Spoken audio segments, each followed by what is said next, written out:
అప్పట్లో మీరు చూసిన ధర్మ ఎలా ఉండేవాడు, ఇప్పుడు ధర్మ ఎలా మారిపోయాడు మీ మాటల్లో? సార్ అసలు వాళ్ళ బ్లాక్ మా బ్లాక్ చాలా దూరం ఉండేది. వాళ్ళ ఊరు మా ఊరు ఒక 2 hours డ్యూరేషన్ గ్యాప్ ఉండేది. ఓకే. నేను హైదరాబాద్ వెళ్ళని, మా ఫ్రెండ్ వాళ్ళ ఊరు వెళ్ళని, ఎక్కడికి వెళ్ళినా వచ్చేసేవాడు. ఓకే. మరి ఈరోజు ఎదురెదురు పడితే మొహం చూసాడా? నాకు నవ్వే వస్తుంది.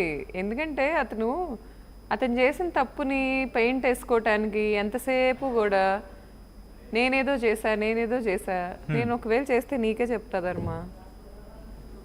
మీరు అనుకున్నారా మాట్లాడతారని చెప్పి ఎదురుపడినప్పుడు? అనుకున్నారా? సార్ ముందు అసలు అతను వెనక ఒక అసిస్టెంట్ ఉంటాడు. ఓకే. నాకు అసలు వాడిని చూస్తే ఒంటి మీద తేళ్లు జర్లు పాకుతున్న ఫీలింగ్ వస్తుంది. వాడు ఎంత ఇంకా నేను మాట్లాడలేను అనమాట. వాడు ప్రెగ్నెన్సీలో నన్ను ఇసుక్కున్నాడు. ఇది మహేష్ వాళ్ళ అసిస్టెంట్. తనకేంటి అవసరం? వాళ్ళు కలిసి కొట్టేవాళ్ళు లేక, అదే నా తమ్ముడు ఉంటే ఇట్లా రివర్స్లో ఏలాడేసి ఎక్కడైనా రంపం మీద ఇట్లా కూర్చోబెట్టేవాడు వాడిని. వాడు చేసిన ఓవర్ యాక్షన్కి. నేను వీళ్ళ సినిమా షూట్కి వెళ్తే అక్కడ కూర్చొని నన్ను చీచా అంటాడు. ఈడు నా మొహం చూసి సీరియస్గా పెట్టుకొని వెళ్ళిపోతాడు. సరే ఇప్పుడు ఆ వీడియోలో కూడా అమ్మాయిలకి బాడీ గార్డ్ వాడే. ఇప్పుడు ఇతను వెనక తిరుగుతున్న అతనే ఆ అమ్మాయిలకు కూడా బాడీ గార్డ్. వాడి దగ్గర సలహాలు తీసుకుంటాడు ఈ పెద్ద మనిషి. 3 degrees చేసిన నా దగ్గర సలహాలు తీసుకునే మనిషి అలాంటి పోరంబోక్ ఏదో దగ్గర సలహాలు తీసుకుంటాడు. ఇప్పుడు వాడు ఏనంటుంది ఏంటంటే, మీరు అనుకున్నారా ఒకవేళ ఎదురుపడితే మాట్లాడతాడని చెప్పి? సార్ అసలు నేను మాట్లాడాలనే ఇదేం లేదు సార్. అతను అన్న క్వశ్చన్స్కి నన్ను ఆన్సర్స్ అడిగితే నేను ఇస్తా. నేను మీడియాకి వచ్చింది ప్రశ్నించా. నా ప్రశ్నలకు ఇప్పటిదాకా ఒక్క ఆన్సర్ లేదు. అతను అదే అంటున్నాడు కదా, ఒకవేళ ఇంకా వెళ్తే ఇంకా ఎక్కువ అయిపోతుంది, అందుకే నేను సమాధానం ఇవ్వాలనుకోవట్లేదు.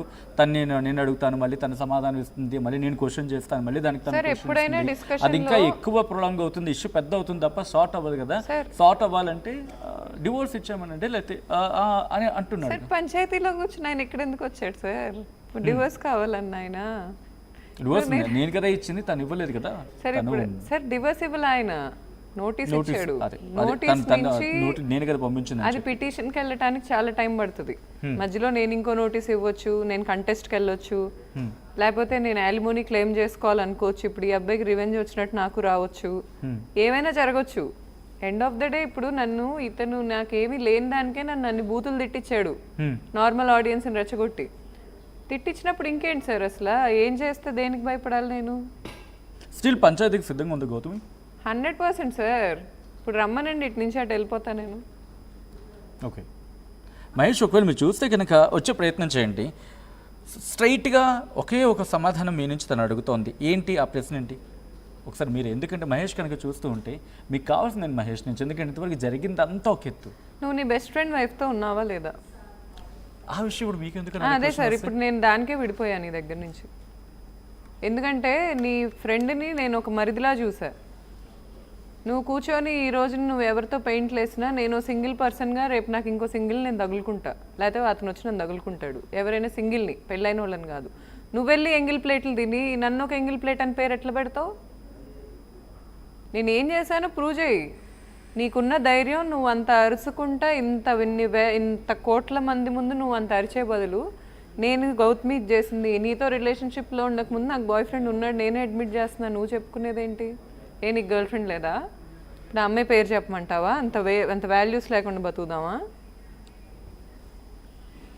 పెళ్ళికి ముందే అబార్షన్ అయిందా, లేకపోతే పెళ్ళికి ముందు ప్రెగ్నెన్సీ చేసిందా? ఒకవేళ నేను అబార్షన్ చేసుకుంటే చేయించినోడు నువ్వే.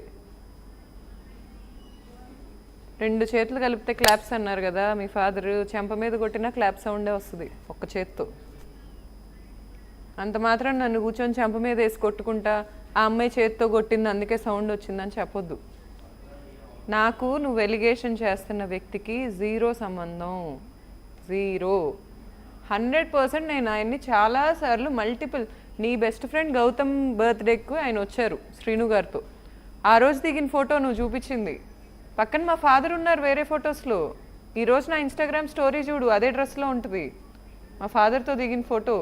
నువ్వు చూపించిన ఒక వీడియో నా ఇన్స్టాగ్రామ్లోది, ఇంకొక వీడియో ఆయన ఇన్స్టాగ్రామ్లోది. అసలు ఆయన బైక్ వేసుకొని తిరిగితే నాకేం సంబంధం? హైదరాబాద్లో బైక్లు వేసుకొని తిరుగుతున్న మగాళ్ళందరూ నా కోసం తిరుగుతున్నారా? అసలు నువ్వు వేసుకొని తిరిగావా ఏ రోజైనా? అదే తనకి ఏదో బైక్ గురించి అడిగారట మీరు, ఆ తర్వాత కట్ చేస్తే తనకు అది కనిపించింది. అసలు ఆ కాన్వర్సేషన్ ఏమైనా జరిగిందా? అసలు ఏం జరగలేదు సార్. సార్ మా ఇంట్లో నేను నా ఫ్రెండ్ ఒక అతను దగ్గర కౌసకి నింజా బైక్ ఒకటి తెచ్చి పెట్టుకున్నా. నేను బైకర్ని. 600 cc 650 cc ఒకటి తెచ్చి పెట్టుకున్నా నేను. అది ఎందుకంటే నేను 1000 cc బైక్ కొనుక్కోవాలనుకున్నా. ఓకే. నేను 1000 cc కొనుక్కోవాలా 600 cc కొనుక్కోవాలా అనే డౌట్లో నేను తెచ్చి పెట్టుకున్నా. అప్పుడు ధర్మ రోజు వచ్చేవాడు, చూసి ట్రిగ్గర్ అయ్యాడు. ఎంత పొసెసివ్ అంటే అబ్బాయి, నాకు అదే నవ్వు వస్తుంది. ఇప్పుడు నేను వేరే వాళ్ళకి ఇంటికి వస్తే ప్లేట్లో తిండి కూడా పెట్టకూడదు, నువ్వు మాత్రం అమ్మాయిలతో తిరుగుతున్నాను ఓపెన్గా చెప్తావు. నీకు మళ్ళీ మీ ఫాదర్ వచ్చేస్తారు వెనక బ్యాక్ ఎండ్. నేను ఎవరితో తిరగట్లేదని ప్రూవ్ చేసుకోవాలి. ఇప్పుడు ఆ బైక్ ఎవరిదని అడిగాడు సార్, నా ఫ్రెండ్ది అని చెప్పా. థ్యాంక్స్, నాకు అతనికి అంటగట్ల. ఫస్ట్ థింగ్ ఆ ఫ్రెండ్ది తెచ్చుకున్నాను నేను ఇలా నా కెపాసిటీ ఏంటో. ఇంతకు ముందు నేను బైక్స్ డ్రైవ్ చేసేదాన్ని.